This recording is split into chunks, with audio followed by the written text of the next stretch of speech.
Hi, I'm Ethan Madison, and I make animations for artists like Post Malone, Kid Cudi, and Lil Wayne. If you're watching this video, you're probably self-taught like me, so today I'm going to show you how I would animate a cover art for Taylor Swift. My first step in any animation is planning. I take a few minutes to break the art down into layers and see what I want to animate. I'm thinking of some handwriting animation on the title here, and maybe we move the clouds back and forth, and then a little animation on the hair. That might be a little bit boring, so we'll add some 3D as well. Now that I have a plan, the next step is separating each layer in Photoshop. Because I don't have the original Photoshop file, I'm going to use the pen tool to mask around the title.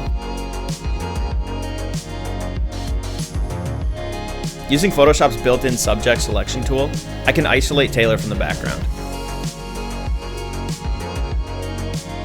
And then I can refine the edges by using the advanced masking tools.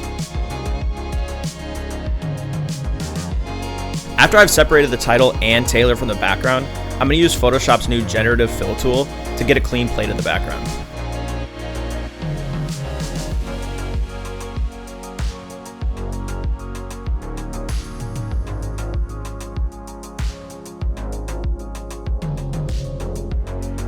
Once that's done, I like to export my individual layers as PNGs, but you can also just import the Photoshop file directly into After Effects. Now I'm in After Effects, and I'm going to create a composition using the 3 different layers. I'm going to start by animating the title, and this part is somewhat easy. I start by pre-comping the title layer and creating a new shape layer.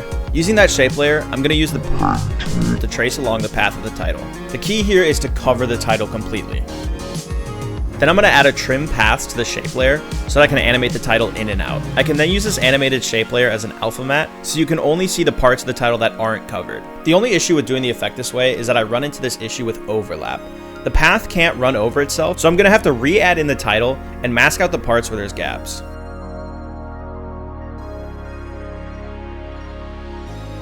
Now that the title is done, I can move on to the background. I got this new plugin recently called Loop Flow. I'm still trying to figure it out and I don't really know how it works, but essentially you can create flowing animations that loop flow. As you can see, this took quite a bit of trial and error, but I got it in the end.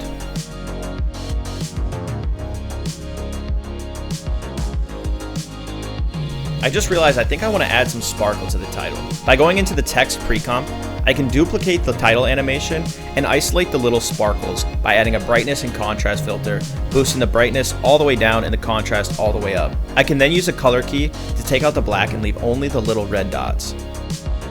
I can then create an animated fractal noise layer, which I can use as a luma matte so the sparkles don't cover the whole title at once. After a few tweaks, we have sparkles.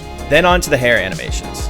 I've tried a bunch of different methods for this, but I think the best one is duplicating the layer, masking out the hair that you want to animate, and throwing a wave warp effect on it.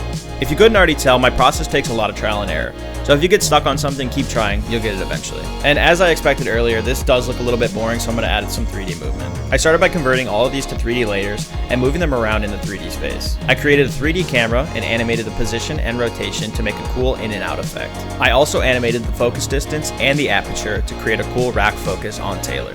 The final part of my process is watching it through a million times and tweaking anything I don't like. And after about an hour or two, we finally have a finished product. As always, guys, thank you for watching. I hope this helped. And let me know in the comments what you want to see me animate next.